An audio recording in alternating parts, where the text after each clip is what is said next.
Hello and welcome to the review for Interview with the Vampire by Anne Rice. Now this is the first one in the series. The series is called The Vampire Chronicles. So according to Goodreads, I'm pulling it up, there are, I want to say 13. There's 13 books in this. I gave this 5 stars. I absolutely love this. I remember wanting to read this because I've always loved vampires, and I remember wanting to read this, probably when I was in, like, starting out high school or something like that.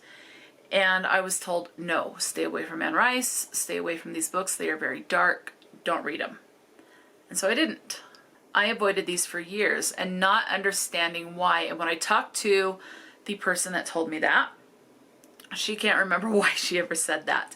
But I thoroughly love this. It's just like the title says, it's an interview with the vampire. And the vampire that's being interviewed is Louis. And he talks about his life, how he became a vampire, what his life was like when he lived with the person that created him into the vampire being that he is. There is a child that is transformed into a vampire. I know there's a movie out, and I have not seen the movie. I've seen snippets, and I believe is it Brad Pitt that plays Louis, and I think it is, I'm blanking on his name. I've seen him in a lot of sci-fi movies. Tom Cruise, and I think he plays Lestat, who was the creator of Louis. Anyway, and Kirsten Dunst plays the child vampire. And it was interesting because knowing what I have read about vampires, which really isn't much, even though I love vampires, they don't age. They are immortal. And so the concept of a child being created into a vampire was very interesting to me. And physically, she does not age. She does mentally become more mature as she learns and continues on with life and learns facts and things like that. So, and just like a lot of other books, each vampire has their own code. Now, like in Twilight, I do know that the Cullen family, they generally live off of the animals. They call it their vegetarian vampire diet or something like that. There's kind of a similar thing with this. You do learn that vampires can live off of animals, but it is not as satisfying as drinking the blood of a human. You do learn in this book, there are some things in this particular world that Anne Rice has created, that some things that we know are complete crap when it comes to myth and lore of a vampire. So Lestat, this interview takes place over a couple of nights, I want to say, or a couple of days or one night. But he's explaining his life, and I think he has been a vampire for a couple hundred years. I think less than 500, maybe closer to 200, something around there. I can't remember exactly, but for several hundred years. And so he's describing this to this person who is interviewing him, who is just a mortal being. And again, Louis is just talking about things. He lived in New Orleans. He went across the water with the girl. They lived in Paris. What life was like in Paris, how they, did they find other vampires in one city, and then did they find other vampires in another city? It was interesting that it's kind of like there's 2 different types of vampires. One is definitely much more scary and creepy than the others,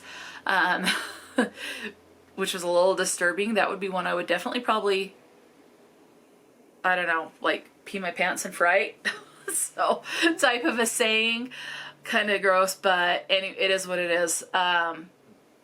It was very weird. It was very, that little scene was weird. And that can be very scary. So this is classified as an adult horror. I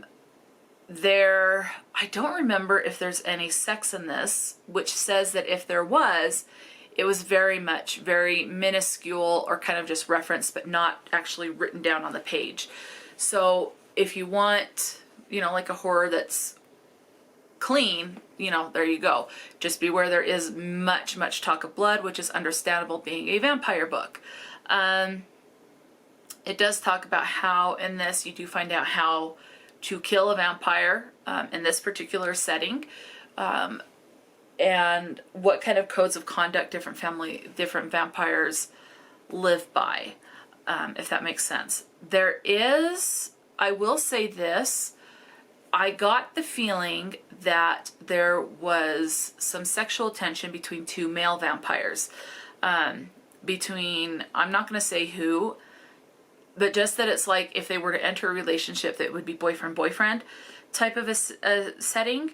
But it didn't go into details. You just kind of got the... You did get some of that tension in this. So that was interesting. Again, this was just the first book in the series. I did order the second one. I look forward to picking it up. I wanted the second one so that when I'm ready to pick it up, I can read it right away. So I do have the second one, and the second one is called The Vampire Lestat. Again, Lestat is the one who created Louis, or who turned Louis into a vampire. What else could I say? There is, at the very beginning, a lot of talk about religion, as Louis grew up in a religious setting, and his brother wanted to be like a priest or something like that. And then there's questions as far as if someone in the family is actually seeing hallucinations and is losing their mind, or are they actually getting visits from God type of a thing. So there's that. That's a lot. That's majorly in the first part of the book. You do also see, and I found this interesting, there was a little bit of hints about how even a vampire can go into kind of like a depressive state and not take care of themselves. And when you see the diminished capacity of this vampire, it's almost like they could actually die kind of naturally from depression. It's kind of hard to explain that, but that's the easiest and best way I know how to describe it. So, but that was interesting that even they can go through those moments. And can live in squalor and filth, and others are more high society. They do what they want, they can steal, they can, all of this stuff. And sometimes humans are treated like, kind of like playthings. Like a cat plays with a mouse, how they'll play with it before they kill it. Same thing goes on in this book. So that was interesting to see. And you can see how, in this particular case, the mouse would become dependent on the cat and wants to become more like the cat. So, yeah, I mean, it just ends, and after the interview, and then Louis gone, and, one of the other things is that it does kind of touch a little bit here and there how there are people who actually want to become vampires. So that was interesting, too. I don't know what side I would want to be on. I don't think I would want to be a vampire, but I don't know if they were real. No, I'm going to say no. As much as I like them, no. So yeah, so that's really going to be it that I can say for this particular review.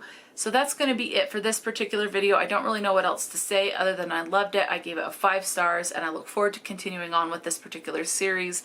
And so yeah, so this was really good. I do recommend, if you love vampires and have not picked up Interview with the Vampire, please do so. Definitely worth the read.